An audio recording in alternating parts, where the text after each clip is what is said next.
What's up, everybody? It's Soren Baker here on Unique Access Entertainment. As always, please hit that subscribe button. It's right down there and it's free. That enables us to keep coming to y'all as often as possible with as many interviews as possible. So please hit that subscribe button, like, subscribe, share. Now, today we have the honor and privilege of being joined by a friend of mine, been knowing him for many moons, Jay Rawls. Thank you for coming through, sir. Going on, man? How you been? Man, everything has been going well. Just trying to keep up with you. You putting out so much music, doing lots of work in the world of academia. So congratulations on all that. Thank you. So one of your Jay Rawls' most recent projects is the collaborative album he did with Talib Kweli, The Confidence in Knowing. So I've known you since before the early days. So, and you've known Talib since the earliest days, like Jay Rawls. You've known Jay Sands, you got Talib Kweli, Hi-Tek, all this crew from Ohio, and then this Brooklyn connection. Yeah. So, what took why do you think now was finally the time that you and Talib collaborated to do a full project?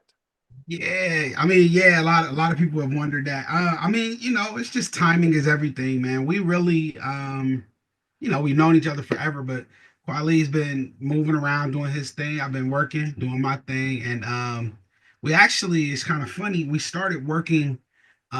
He found this jazz singer out of Las Vegas. Her name is Solene.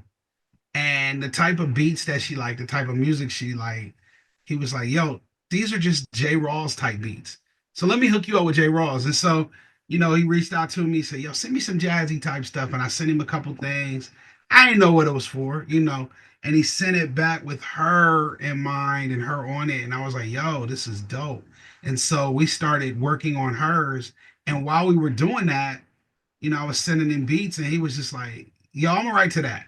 Yo, I'm gonna write to this one too. I think I'm gonna do something on, and next thing we know, we had a project. And so we just was like, yo, let's flesh this out, put this out and roll with it, and then we'll come with Solene next. So Solene is coming next. That's the next project. But the confidence in knowing was born out of just doing work, staying And busy.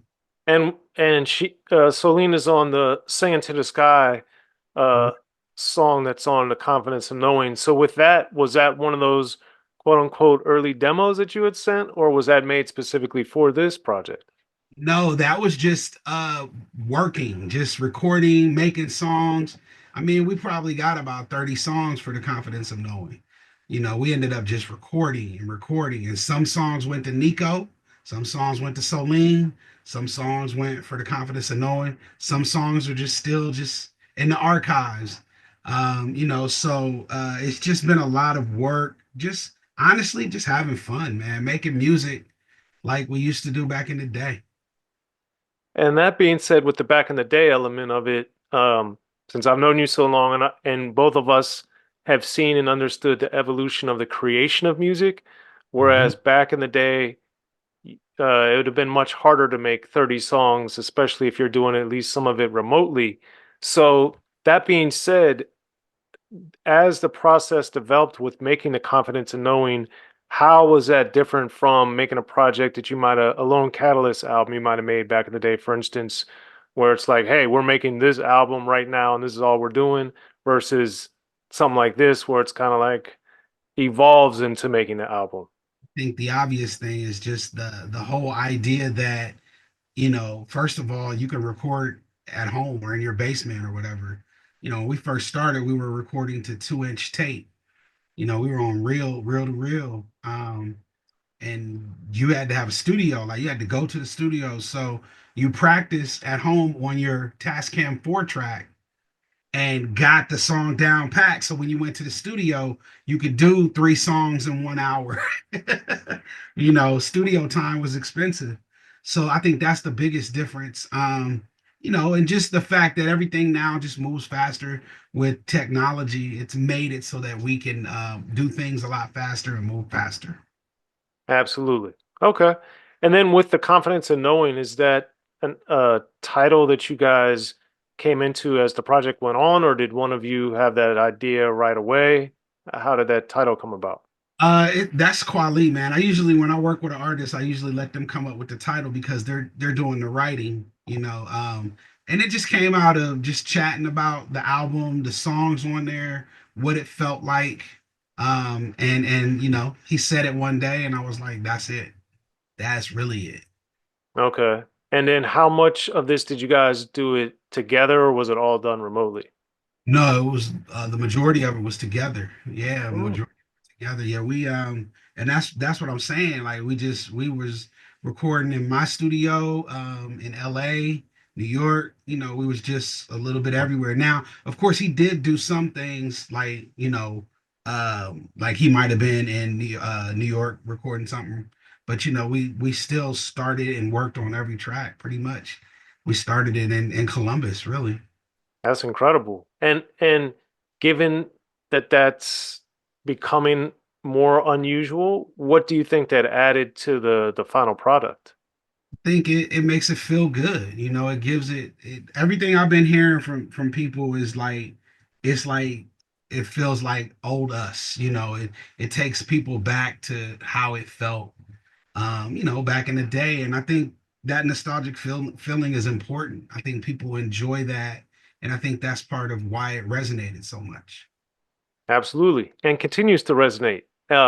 So with the confidence and knowing I want to talk about several songs with Breath, Eyes, and Memory. Talib in the beginning is talking about the European ideal of art versus the African ideal of art.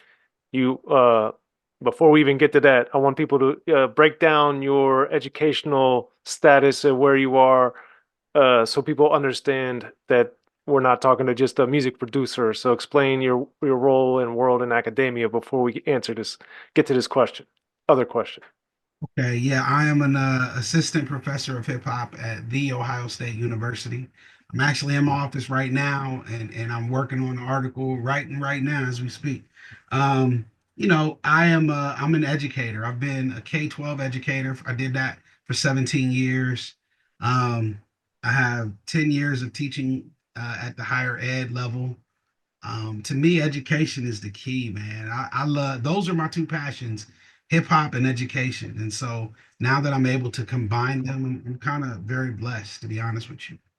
Yes. Now back to that question before we get to many others. So on Breath, Eyes, and Memory, Talib talks about the European ideal of art and the African ideal of art. So from a musical perspective, and then from a I guess, American educational perspective, as you guys start the album with that, I imagine that was done purposefully. But as you understand that more and more as you grow older and learn more, why is that important to include on the album? Well, I think Kweli is a social activist, right? He's a social justice warrior. He really is. And he's been criticized, he's been kicked off Instagram because he really goes in.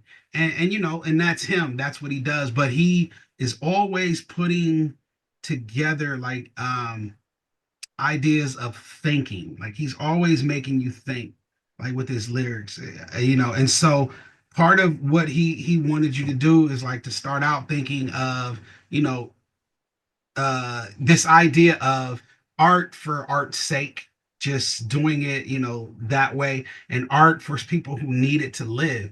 And that's what the song talks about. It's our therapy.